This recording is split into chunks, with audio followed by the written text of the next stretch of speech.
Welcome. Having chronic back pain can make you quite miserable. Having that pain every day is not a fun thing to look forward to.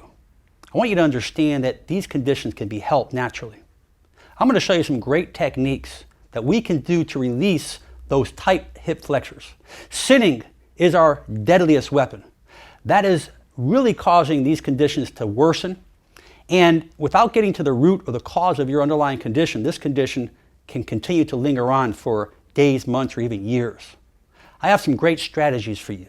Put this to work, and you're going to become a winner. One of the most common stretches that we do for hip flexors is just get our knee 90 degrees in the back, like this, 90 degrees in the back. Our front knee 90 degrees in the front. And what we're going to do is we're just going to hold on to something and we're just going to lunge forward. As we lunge forward, we're stretching those hip flexors in the back part of our hip area. We're just lunging forward.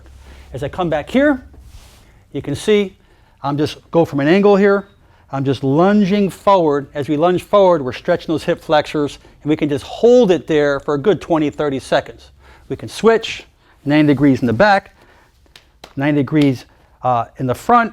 And again, we lunge forward. As we lunge forward, we're stretching those hip flexors down into the opposite leg behind us. You'll hold that there and do that as often as you need to. Another great self-help hip flexor stretch you can do is just lay back. And let's lay back to the edge of the table, wherever you're at, your bed. And all I'm going to have you do is just turn your foot out a little bit like this, outwards, point your toe outwards. I just want you to drop. Just drop it down. Now, there's a couple little tips you can do here. As you drop it down, you're stretching those hip flexors. But what I'd like you to do now is I'm stretching the left hip flexor. The left leg is hanging off the table. My toe is flared out like this. And now what I'm going to do is I'm going to take my left arm and I'm going to reach it over my head. As I reach further over, you're going to feel the whole outside of your rib cage stretch more, your obliques, the serratus anterior between the ribs, and keep pushing over with your left arm over your body, and you'll feel everything tightens out, taking the slack out, and you'll feel more of a stretch. This is a great stretch. Hold it there a good 30 seconds, and this is a beautiful stretch for those hip flexors. And you can do both sides. You can do those as often as necessary. Another thing you could do, you could take a hard ball, a softball, a golf ball, something. I like to use a little bigger ball because it covers more of an area. If you look here, between the ASIS and the umbilicus, halfway point between there, is a point. Basically, you're going to contact the psoas muscles through the abdomen. All right. So what we're going to do here, you can feel your umbilicus in the front left part of your hip. What I want to do here is I want to take this ball and I want to put it between my umbilicus, my belly button, and this ASIS here, and put it right in the middle. And what I'm going to do is I'm going to just push in on that ball. And as I push in, I'm going to take a deep breath. And as I blow it out, I'm going to push in a little deeper. Oh, it's going to be sore. And then I'm going to take another deep breath, blow it out, and push in a little deeper. I'm going to exhale. Going to be sore. And one more time for the third time, deep breath, blow it out, push in a little deeper. And you're right on those hip flexor muscles. You're deep in the abdominal area, and you just hold that a good 20, 30 seconds of compression. And then when you get up, you're going to say, wow, that really seemed to ease a lot of that contraction. You can do that on both sides. Now, many of you are asking, well, I have a shortened hip flexor. It goes hand in hand with an anterior pelvic tilt. Do I stretch it? Do I strengthen it? Or what's the best thing for it? Well, I'm going to tell you from experience, I always like to believe in stretch and strengthen. Stretch and strengthen. Stretch and strengthen is so important. Why? Because many things can cause anterior pelvic tilt. It may come from pronation of the feet, from the angle of your knees. It can come from forward head posture.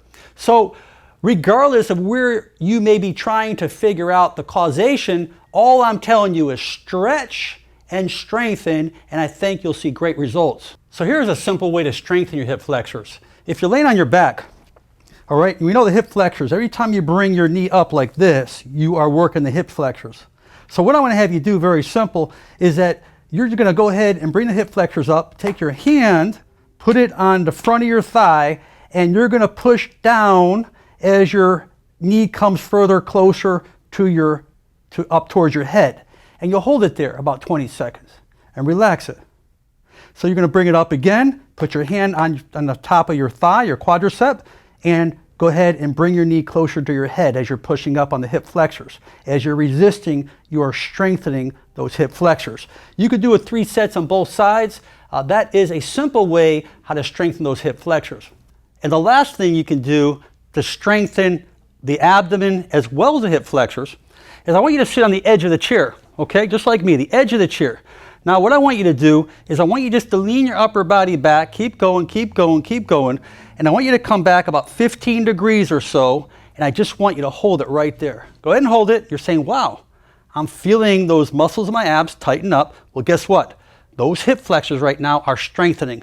They're resisting right now by you just holding that position. Hold that position a good minute or so, and you'll feel those hip flexors really start to kick in. I am confident that these strategic exercises are going to help take away that chronic pain that you've been suffering with. I ask you to share these videos in the masses. Share it on your social media so we can help reach those people who are suffering in pain, living on pain medication, anti-inflammatories or muscle relaxers, causing damage to their liver and their kidneys.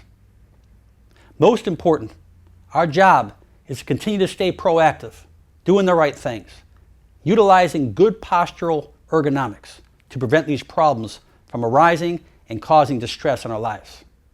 I ask you to make it a great day to you, your family, and loved ones, and we'll catch up with you real soon. Bye-bye now.